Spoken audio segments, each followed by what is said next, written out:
With there being 700 plus Pokemon, there's many that people can easily recognize. The series Mascot, Pikachu, starter Pokemon, Mewtwo, and Lucario are all Pokemon that anyone can look at and say, hey, I know that guy. Then there's the creatures that don the box art of the main series games, the Mascot Legendaries. These Pokemon are often some of the most liked and feared of their generations, and can even be the deciding factor for what game someone buys. I personally say screw money and buy both versions, but the point is that these guys are great. Mascot Legendaries are some of the strongest Pokemon of all time, draw concepts from various interesting myths, and are all around just fun to use. They can also be incredibly hard to catch with the help of the Master Ball, testing your sanity and button mashing skills. Let's see if there's any Legendaries that are viable now that Mega Evolutions have taken over the world.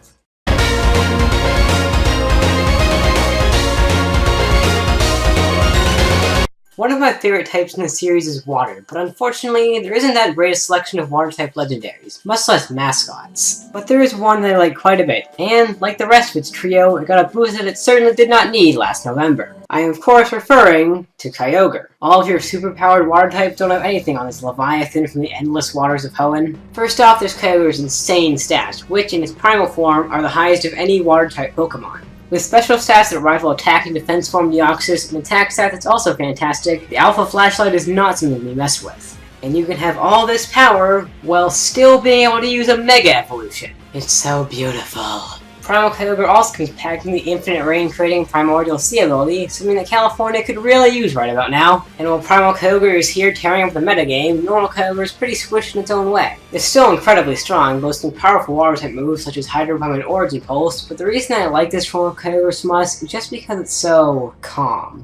While other legendaries will only show up in times of need, Kyogre will often just drift around the sea, until you enslave it and force it to bring rain upon the world. This is why Team Plasma was thought of, guys.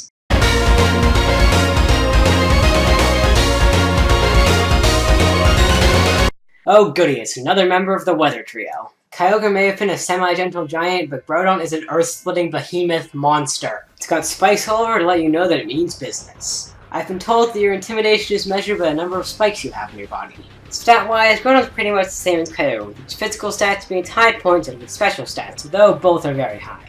Oh wow, I wonder if that's going to become a thing throughout this video. Plus, it's got Drell and Desolate Land for some super-powered sunlight. Though I would prefer to have those not unleashed on me, because I despise the heat with a passion.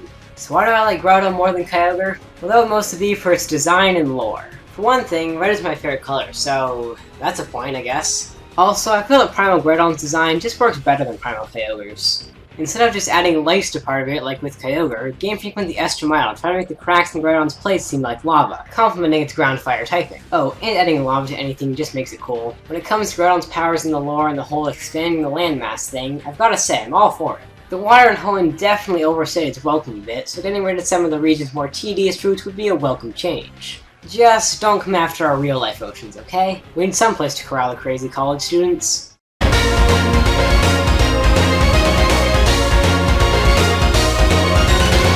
One of the series' more overlooked types is Flying. Flying types are normally fast with some power, but they lack the defense to be considered a large threat. So, wouldn't it be a great idea to make a legendary that disregards the Flying type norm? And in comes Lujah, the Guardian of the Seas, and the only Mascot legendary that I've used on my team in a main story playthrough.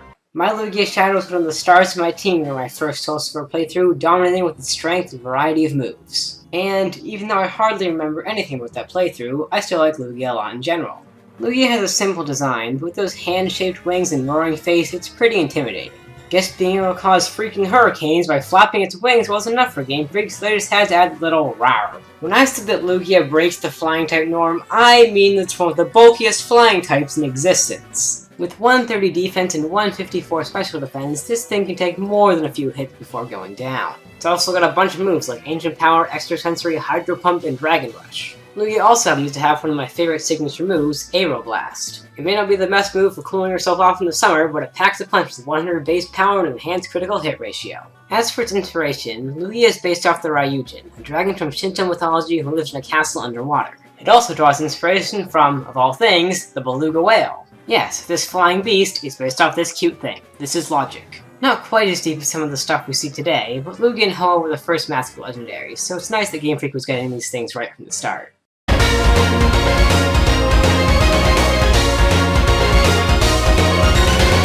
You know what we should bring up in casual discussion and is super easy to understand? Time! Nobody wants to talk about it? Fine, you get the next best thing, the clock dinosaur of Sinnoh legend, Dialga. As the master of time in the Pokemon world, you'd expect Dialga to have a kind of mystical, whimsical design, kind of like Celebi, the previous Pokemon Time Lord, but that's not exactly what we got. Instead, there's a nice contrast between the sleekness of the blue body and the large metal protrusions that create some nice spikes, as well as a fin that can apparently control the flow of time. That steel also protects it from the dreaded fairy type, so I suppose it can mock all the other Dragon Legendaries about how they're gonna die. That typing also gives Dialga 9 resistances and 1 immunity, which complement its 120 defense and 100 special defense. Yeah, have a fun time trying to take this Pokemon down, especially since you can just roar time, traverse the battle, and oh wait, that doesn't work in the games. Missed name opportunities aside, Dialga certainly packs a punch with its powerful moves and high attack stats. Man, Sinnoh has some really dangerous Pokemon. Then again, it does have stuff like the Dew, so I guess it all evens out in the end.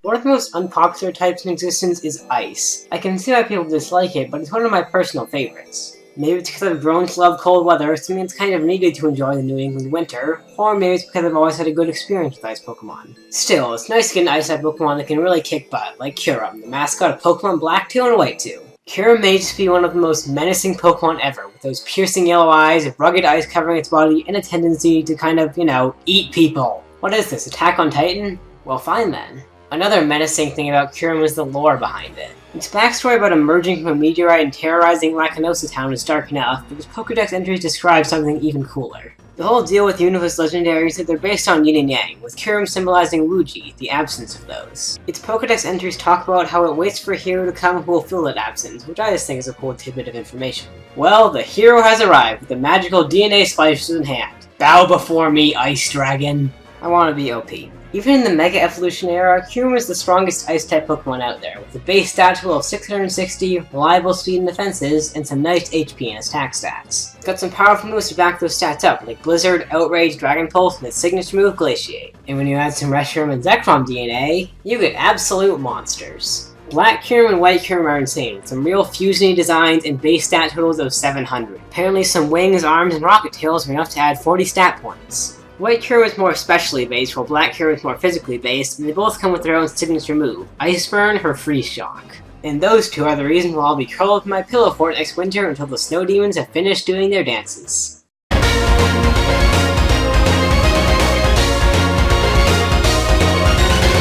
Moving to another member of the Tau Trio, here comes the electric dragon of ideals, Zekrom. So yeah, I like Zekrom slightly more than Kyurem. Probably because I've always preferred the original set of Generation 5 games. Or maybe it's just because it looks way cooler. While Kyurem looks frigid and scary, Zekrom just looks so sleek, especially with its black coloring. And when it activates its lightning, it gains some cool blue in its tail, which makes it look even better. I'm honestly surprised that more people don't have this as their Husbando Pokemon. Okay, let's figure that happened. While Zekrom might not possess the pure elemental strength of other Mascot Legendaries, those lightning powers can be pretty dangerous. Being able to scorch the world may not be quite as impressive as time control or continent moving, but when you have a Pokemon like this, it isn't all that disappointing. Hey, having DBZ levels of power wasn't exactly Gen 5's theme. You'll see plenty of that later. For Legendary, Zekrom's pretty balanced, with its best stat being its attack and the others being well-rounded. Plus, it comes packing some strong moves like Thunder, Zen Headbutt, Outrage, and its semi-signature move, Fusion Bolt. Seriously, why do so many other Unova Legendaries have to know this move? Next thing you know, they'll be giving it a Pikachu. But its other signature move, Bolt Strike, is also incredibly powerful, to the point where you have to train Zekrom to level 100 to get it. Or you could, just have gotten it from an event. As I said before, the Tau Trio is based off the concept of yin and yang, with Zekrom being the yin. There's definitely some sort of symbolism to find there, what with the Unova legend of the two brothers and the overall theme of black and white, and that's what makes this trio so great. Or, instead of reading into that, you can crush the opposition with your Turbo Lightning Dragon. Whatever floats your boat.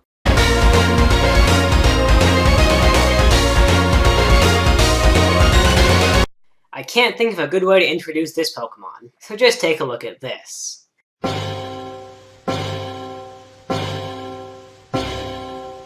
And so we come to Rayquaza, feared as the most powerful member of the Weather Trio and known as one of the most popular Pokemon of all time.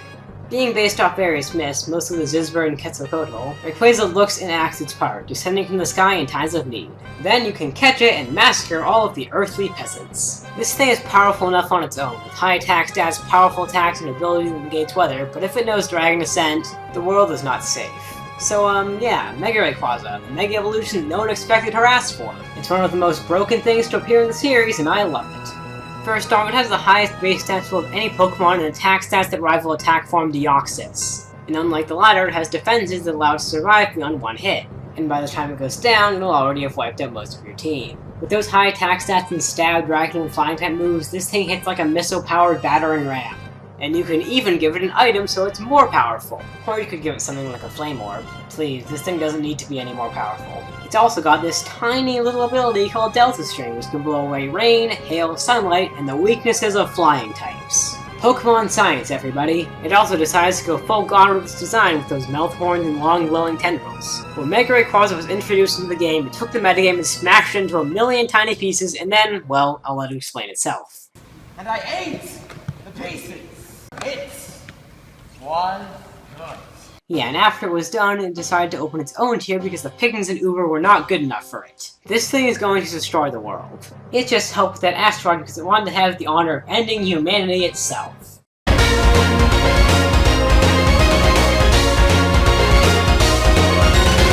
Anyone want some Satan?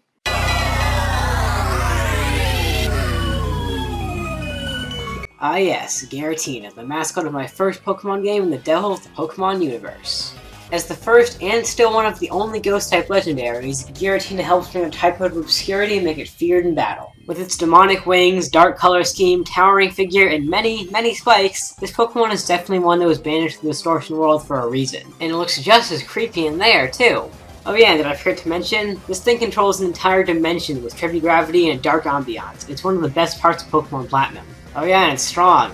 Like you couldn't see that coming. Despite its appearance, Giratina's highest stat is its 150 base HP, the highest of any legendary Pokemon. Guess those spikes are kinda like camel humps? Pokemon biology isn't exactly high on my priorities at the moment. It'll also have either 120 defenses or 120 attack stats depending on its form and a base 90 speed, coming out to a nice 680. You know, like pretty much every other Pokemon on this list. Giratina has a spooky collection of moves such as Shadow Sneak, Dragon Claw, Hex, or Sear, and its signature move, Shadow Force. With the moves that can go past Protect and Detect, your foolish shields and reflexes are worthless. Giratina also happens to have a really cool shiny form, so that's something.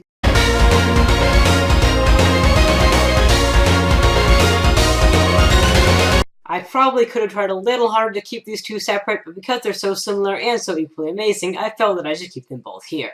So now, here are the mascot legendaries of Kalos, Xerneas, and Yveltal. These two Pokemon are undoubtedly some of the best legendaries in a while, which I guess they sort of have to be to compensate for the overall lack of legendaries in Kalos. Quality over quantity, that kind of stuff. Xerneas and Yveltal share the same base stat level of 680, and also share the exact same stat distribution. The two have attack and special attack stats of 131, an HP stat of 126, and all other stats in the high 90s. Though when it comes to moves, they seem to lean more in one direction. Xerneas has more physical moves, like Horn Leech, Night Slash, Coast Combat, and Giga Impact. It also has quite a few status moves, including its signature move, Geomancy. Yveltal, on the other hand, has a variety of special moves, like Hurricane, Dark Pulse, Focus Blast, Hyper Beam, and its signature move, Oblivion Wing. As the first Fairy-type legendary and one of the two Dark-type legendaries, these two have a reputation to make, and they do it well. Xerneas and Yveltal are based off of creatures from Norse mythology that I'm not even going to bother trying to pronounce, and it makes for some very well-designed Pokemon. Xerneas is the more peaceful visual, with being the life Pokemon and all, while Yveltal is the death-dealing bloody eagle that wants everything it sees to die. A classic good versus evil tale put into a little cartridge for everyone to enjoy. And then there's Zygarde. We don't like to talk about that one.